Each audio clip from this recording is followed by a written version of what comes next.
संसदीय कार्य मंत्री किरण रिजिजू ने कहा है कि विपक्ष ने मांग की थी कि पहलगाम हमले और ऑपरेशन सिंदूर पर चर्चा होनी चाहिए। हम पहले दिन से तैयार थे। हमने बीएसी में भी कहा था कि हम चर्चा को तैयार हैं। विपक्ष ने पहले दिन से हंगामा किया, तख्तियां लेकर प्रदर्शन किया और चलने नहीं दिया संसद को।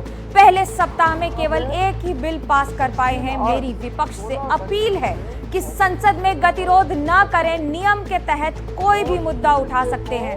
केंद्रीय संसदीय कार्य मंत्री हैं किरण रिजिजू, बार बार कह रहे थे, संसद में भी कह रहे थे और संसद के बाहर भी उन्होंने बयान दिया है, ये कहते हुए कि विपक्ष की हर मांग मान रही है सरकार, हर मुद्दे पर चर्चा के लिए तैयार है सरकार।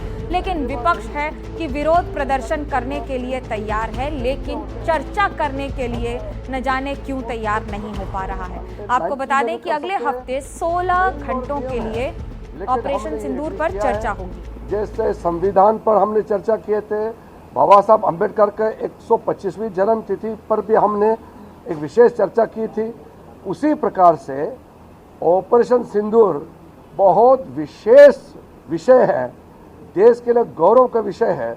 हमारा सैनिकों का वीर गाथा के बारे में बहुत लोगों को कहना है, इसलिए ऑपरेशन सिंदूर का चर्चा स्पेशल डिस्कशन होगा, कोई स्पेसिफिक रूल्स पे नहीं, ये एक स्पेशल डिस्कशन है, इसलिए इस पे व्यापक रूप से अपना बात रखने का मौका मिलेगा। 4 दिन से लगातार संसद में एसआईआर के मुद्दे पे हंगामा हो रहा है, तो अपोजिशन ये कह रहा है कि सरकार जवाब दो। ऑपरेशन सिंदूर के बाद क्या सरकार जवाब देगी? मैंने यही बात आज बीएसी में भी कहा है और अभी आपके माध्यम से फिर कह रहा हूँ कि सबसे पहले ऑपरेशन सिंदूर पर चर्चा होगी, ये अपोजिशन पार्टी का ही मांग रही है, हमने तुरंत एग्री किया है।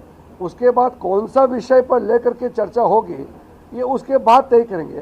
सारा चीज़ एक दिन में तय नहीं होती है और जो भी चर्चा होनी है वो नियम के तहत ही होगा। नियम को ताक में रख करके तो हम पार्लियामेंट नहीं चला सकते हैं। मैंने पहले दिन से संसदीय कार्य मंत्री होने के नाते सारे अपोजिशन पार्टी को अपील किया, लीडर ऑफ अपोजिशन के साथ बैठक हुई, बातचीत किया और मेरे तरफ से जो भी पहल करना है मैंने पूरा किया, आगे भी कर